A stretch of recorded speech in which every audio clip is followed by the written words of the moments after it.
Capítulo 2, o significado espiritual do tabernáculo. Estudaremos aspectos simbólicos dessa organização religiosa, verificando a simbologia presente nas divisões do santuário, nos móveis, nas cores das cortinas e a cobertura dos materiais empregados em suas construções. É claro que haja visto que, para nós fazer um melhor detalhamento de tudo aquilo que nós estamos estudando, nós teremos que ler todo o material, né? E se nós fosse lermos todo o material, se nós fosse fazer a exposição de toda a leitura, na realidade, cada unidade a gente poderia pegar aqui pelo menos uns 4 dias na semana, com 1 hora e meia de aula.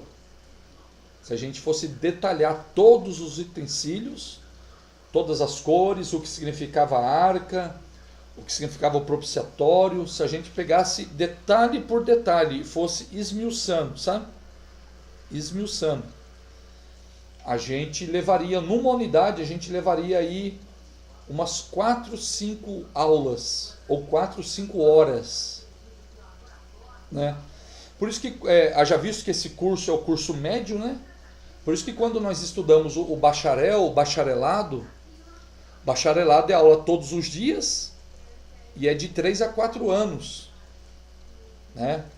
Que nem eu estou pleiteando uma vaga aí no vestibular para fazer 3 anos de bacharelado. É aula todos os dias. Então, aula todos os dias, é claro que você vai ter mais tempo para poder, né, discorrer de tudo aquilo que nós estamos estudando. Aí diz aqui, 2.1, o simbolismo das partes do tabernáculo. O tabernáculo era dividido em 3 partes: átrio, lugar santo, santos dos santos. Essa parte, de acordo com o livro de Hebreus, são alegorias de realidades espirituais do plano da salvação, a qual Deus tem através de Jesus Cristo. São realidades espirituais referentes a tudo aquilo que Deus tem para nós. E está registrado no livro de Hebreus, capítulo 9, verso do 9 e 23, a qual se refere todo o projeto, todo o plano, todo o desenrolar. Aí nós vamos falar do tabernáculo. O que significa o tabernáculo espiritualmente? O tabernáculo é o próprio Jesus. É o próprio Cristo que se tabernaculou no nosso meio, João 14. No princípio era o verbo estava com Deus, o verbo era Deus. Todas as coisas foram feitas por ele, sem ele nada que foi feito se fez. E o verbo se fez carne e tabernaculou, habitou. Se fez tabernáculo e vimos a sua glória. Diz aqui assim, ó: estamos vinculados ao ambiente do tabernáculo. Jesus, o verbo, habitou, se fez carne, esteve no meio de nós, habitou. Vimos a sua glória. Que glória que é essa? A Shekinah, a glória de Deus. Então o tabernáculo, todo o tabernáculo, significa o próprio Jesus. No entanto, no Novo Testamento, quem passa a ser o tabernáculo de Deus? O que Paulo diz aos Coríntios? Vós sois o templo. Entendeu? Nos dias de hoje, nós somos o tabernáculo de Deus. Nós somos a habitação desse Deus. A igreja, o templo, igreja, as 4 paredes, Deus não habita mais lá. Deus habita em nós. Nós nos reunimos lá para a adoração, para a reunião, para aprender da palavra, para a comunhão com os irmãos, a Santa Ceia, a comunhão com os santos, que é uma festa, entendeu? Mas hoje simboliza nós. Nós somos o tabernáculo de Deus. Se lembra que eu falei que o tabernáculo, o querer de Deus era que o tabernáculo se movesse, porque Deus é um Deus que se move, né? Então nós somos o tabernáculo de Deus hoje. Deus se move em nós.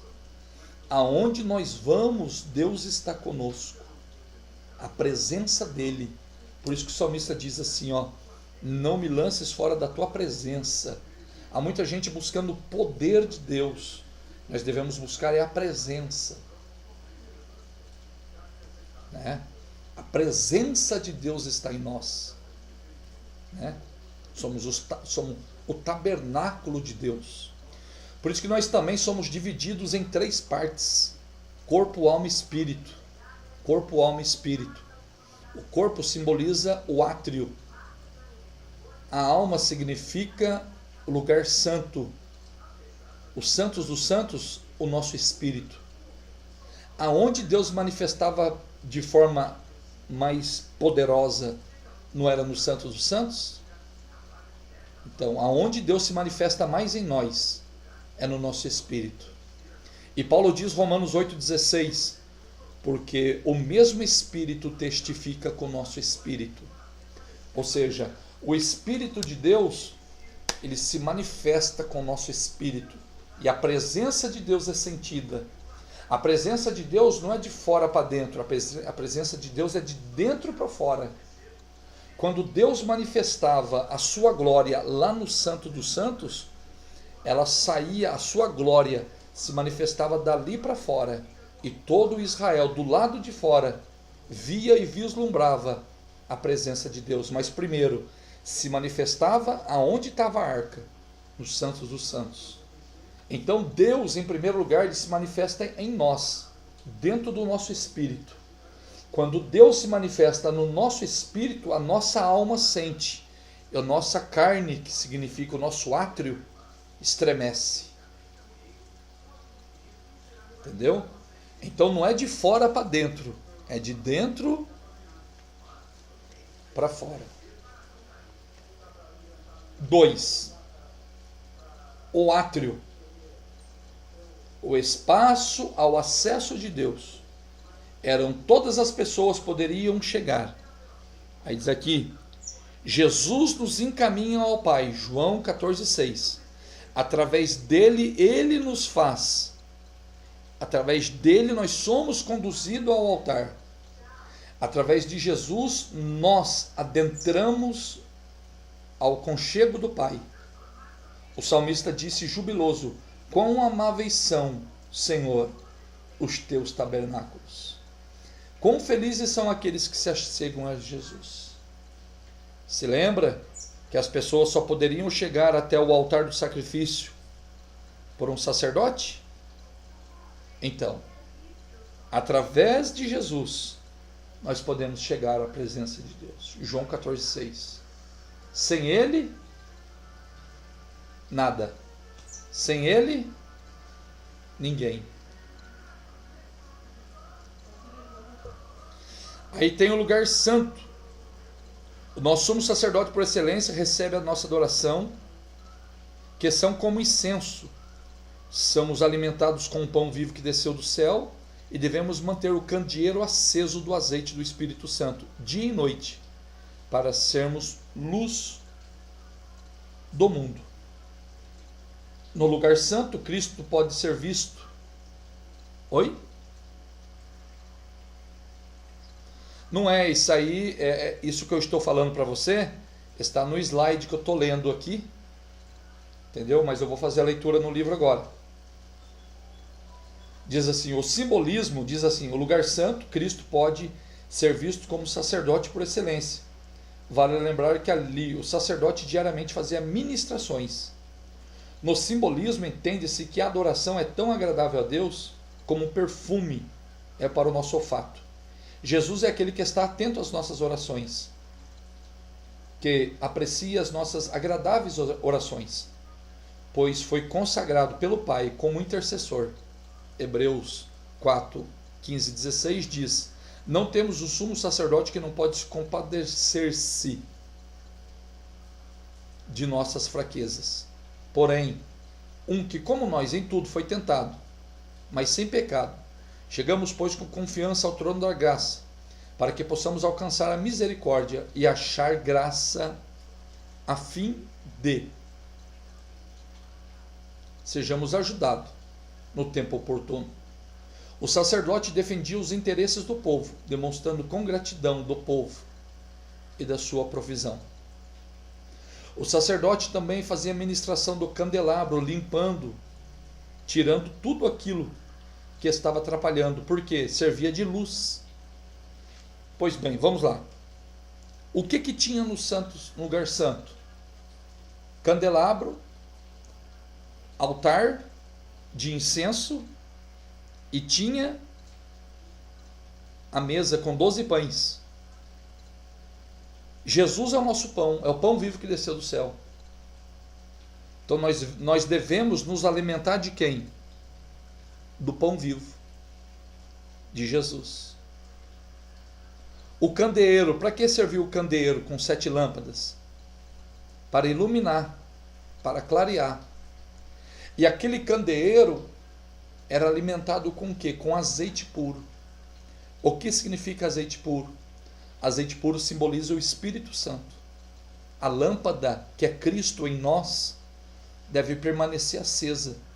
Nós somos tabernáculo. E dentro de nós tem essa lâmpada. Vós sois a luz do mundo. E como essa luz vai estar acesa?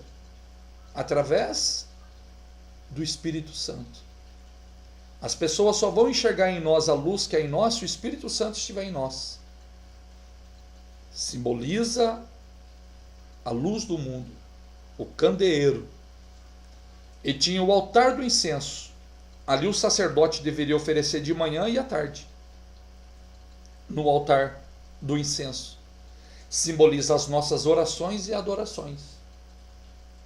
O sacerdote oferecia 2 vezes, de manhã e à tarde. Adoração e oração. Adoração e oração. Será que as nossas orações e a nossa adoração têm chegado diante de Deus? Será que nós temos feito como sacerdote? Oferecido sempre? Né?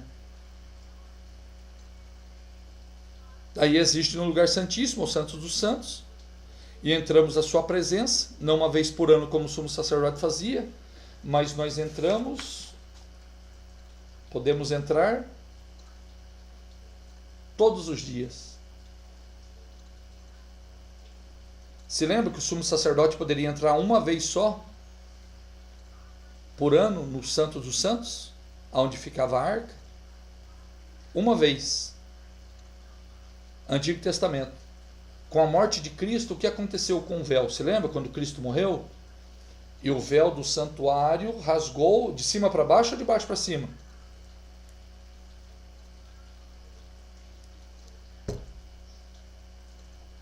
De cima para baixo. Dizendo que o quê? Que o sacrifício foi aceito. Que o caminho foi aberto. Nós podemos entrar agora nos Santos dos Santos, na santa presença de Deus, uma vez por ano? Só no congresso? Só na festa da igreja? Só no culto de ceia? Não. Nós podemos entrar todos os dias, porque o véu foi rasgado. O véu foi rasgado. E nós temos livre acesso à presença do Pai. Aí no 2.2 fala sobre o simbolismo dos móveis. O simbolismo. O que significa, né? O simbolismo daqueles móveis. Daí diz aqui, né? O altar do holocausto, a pia de bronze, o altar do incenso, a mesa de pães, o candeeiro, a arca da aliança e o propiciatório. O simbolismo, né? Daí diz aqui, no altar do sacrifício, o Senhor é o cordeiro oferecido. O Senhor Jesus é percebido nesse altar, pois Ele é aquele que nos restaura a graça e a misericórdia de Deus.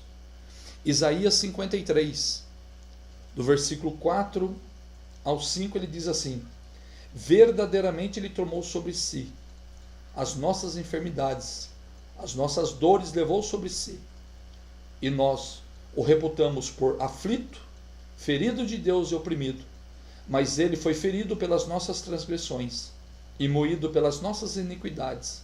O castigo que nos traz a paz estava sobre Ele, e pelas suas pisaduras fomos sarados. Isaías, nesse versículo, ele enfatiza profeticamente, referindo-se a Jesus na sua crucificação, o Cordeiro de Deus que tira o pecado do mundo. Então, ali naquele altar do holocausto, simboliza a morte expiatória, a morte sacrificial. Se lembra que o cordeiro era morto naquele primeiro altar? O cordeiro era morto naquele altar. O cordeiro era morto. Depois tem a pia de bronze. O que significa a pia de bronze? O sacerdote tinha que se banhar, se purificar, as mãos e os pés. E dependendo do sacrifício, do que era, ele tinha que banhar-se inteiro. Próximo ao altar, lugar onde o sacerdote se lavava antes de ministrar perante o Senhor. Trazia muitas alusões como Jesus, a água e a fonte da vida. É importante ressaltar que nas Escrituras há diversos textos que restabelecem essa relação com a pessoa de Jesus como água. Aí tem vários textos, né? E também nós podemos falar na pia sobre a palavra. A palavra também, ela santifica. João 17:17, né? Diz que santificai-vos na verdade. A tua palavra é a verdade, né? Salmo 119, versículo 9 e o versículo 11. Como purificará o mancebo o teu caminho? Observando segundo a tua palavra. Salmo 119, versículo 11. Escondi a tua palavra no meu coração para não pecar contra ti. João capítulo 15, verso 2. Vós estáis limpo pela palavra que eu vos tenho falado. Entendeu? Então, na pia, a pia simboliza tanto Cristo, que é a água purificadora, como também simboliza a palavra. Depois que o sacrifício é feito, passamos tanto pelo o sacrifício quanto pela palavra. Porque primeiro Jesus, ele nos perdoou dos nossos pecados. Depois que nós recebemos o perdão do pecado pelo sangue, agora nós entramos na palavra. Porque é a palavra que vai nos santificando. Primeiro perdão, depois santificação. Né? Primeiro perdão, depois santificação. Terceiro, no caso, está o altar de incenso, de manhã e à tarde. Somos convidados a servir as nossas orações que chegam diante de Deus como cheiro suave, Apocalipse 5 e 8. Né? Através desse incenso que é queimado, né, no Velho Testamento, estava atrelado à adoração do povo de Deus, queimado de manhã e à tarde. Indica a necessidade do cristão incluir a oração diária. Altar do incenso. Depois do altar do incenso tem o que? A mesa. Na mesa dos pães, ele é o nosso pão diário, nosso alimento. Aí diz aqui, onde ficava exposto 12 pães, representando a provisão de Deus para as 12 tribos.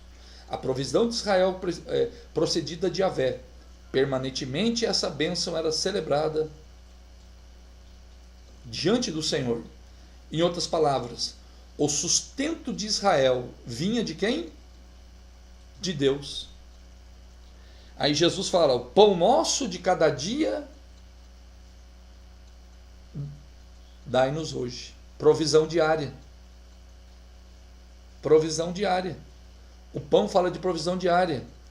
E Jesus disse também, eu sou o pão da vida. Tanto a provisão material quanto a provisão espiritual. Aí Tiago diz assim, né, que toda boa dádiva vem de quem? E todo dom perfeito vem do Pai das luzes, em que não há mudança e nem sombra de variação. Então aquela mesa tem vários significados. Tem tanto provisão, alimento, dependência, entendeu? Aquela mesa com os 12 pães simboliza que Deus provê, Deus cuida, Deus zela, dependemos dele, só nele, por ele e para ele. São todas as coisas. O candelabro é a luz do mundo, que nos convida a ser luz. Né? Diz aqui, um instrumento para a iluminação das nações, Isaías 42, Isaías 49. No Novo Testamento, essa é a missão da igreja, confiar da igreja. Vós sois a luz do mundo. A igreja não tão somente está convidada a dar testemunho através de Cristo, que é o maior de todos, mas nós também somos a luz. Nós somos a luz menor e Cristo é a luz maior. O que Jesus é em Malaquias? Ele não é o sol da justiça?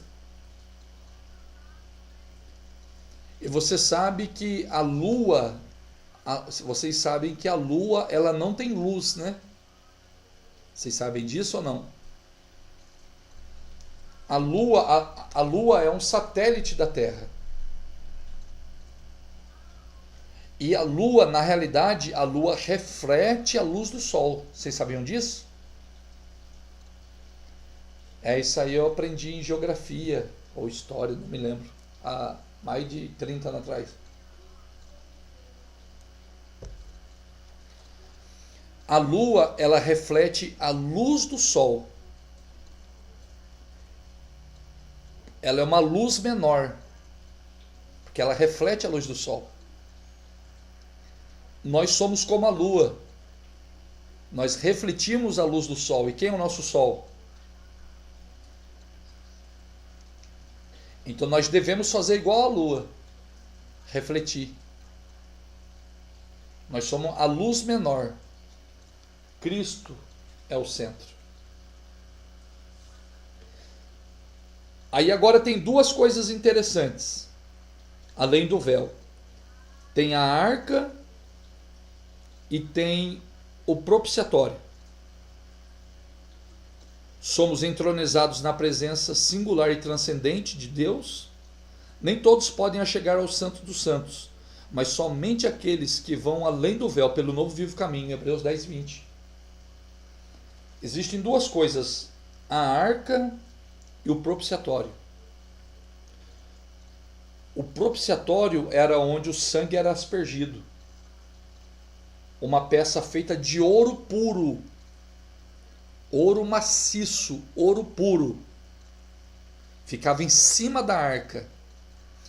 A arca não era feita de ouro puro, a arca era feita de madeira de acácia, revestida de ouro por dentro e por fora, porque a arca simboliza nós somos revestidos por Cristo. E a madeira de acácia era uma madeira desprezada pelas pessoas. Vocês sabiam? A madeira de acácia era desprezada por alguns motivos. Ela, além de ser um pouco torta, alguns delas tinham seus gomos que não ficava 100% reto. Não ficava reto.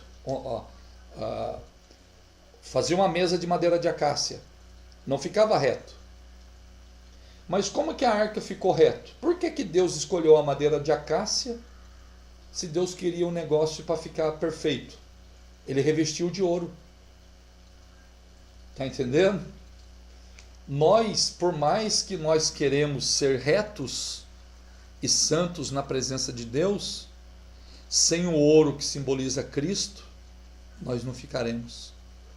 Nós temos que estar revestido de Cristo para que nós possamos estar perfeito. A madeira de acácia era desprezada, porque não servia para muita coisa. Mas agora, revestida de ouro, opa, todos queriam. assim somos nós. Nós valíamos alguma coisa? Nós não valíamos nada. Mas agora nós somos revestidos de Cristo. E como revestido de Cristo, não é que nós valemos alguma coisa, né? Mas porque estamos revestidos de Cristo, o que acontece? Temos valor. Foste comprado por um bom preço. Preço de sangue. Nós, sem Cristo, não valemos nada. O que eles diziam de Sakamoto-san quando estava no bar antes de Cristo? Olhava você lá embriagado, falava o quê? Não valia? Eu, você, nós, os irmãos, todas aquelas pessoas que ainda não tiveram encontro com Cristo, sem Jesus, não temos valor. Mas nós somos revestidos, assim como a arca é revestida de ouro, nós somos revestidos de Cristo. E agora, mais interessante, tinha a tampa, 2 querubins, se lembra a tampa do propiciatório? Ouro puro, ali simboliza Cristo. 1 João 2:2, ele é a propiciação pelos nossos pecados. Ele é a propiciação pelos nossos pecados, ou seja, Cristo está na onde? Cristo está em cima de nós. O sangue era derramado na onde? O sangue era derramado no propiciatório. Cristo é o propiciatório. Então, sobre nós está o sangue do Cordeiro. Sobre nós está o propiciatório. Então, quando Deus olha do alto, ele não olha para a arca, ele olha para o propiciatório. E através do sacrifício e do sangue derramado ali no propiciatório, que é o próprio Cristo, há perdão, há remissão. Ele não olha para as nossas falhas. Eu poderia aqui perder aqui, não digo perder, né? Mas talvez mais uma meia hora, uns 40 minutos, só para falar das leis, da vara e do maná. Por que estavam dentro? Mas isso aí nós vamos deixar para uma outra aula que nós vamos falar somente sobre isso. Aí existe o simbolismo dos materiais do tabernáculo. Se você analisar bem, se você olhar bem, aonde estava o altar, a pia, candeeiro, a mesa dos pães, altar do incenso e o Santos dos Santos, eu estou até postando agora no vídeo que eu estou fazendo aqui, a cruz, os seus utensílios, referendo-se a esse desenvolvimento do altar, da pia, das duas peças do candeeiro, com a mesa dos pães, o altar do incenso e mais para frente a arca. Simboliza perfeitamente a cruz. Para quem está vendo as aulas, está no slide nesse exato momento a qual vocês estão vendo o antitipo real do que significa a cruz. O antitipo real.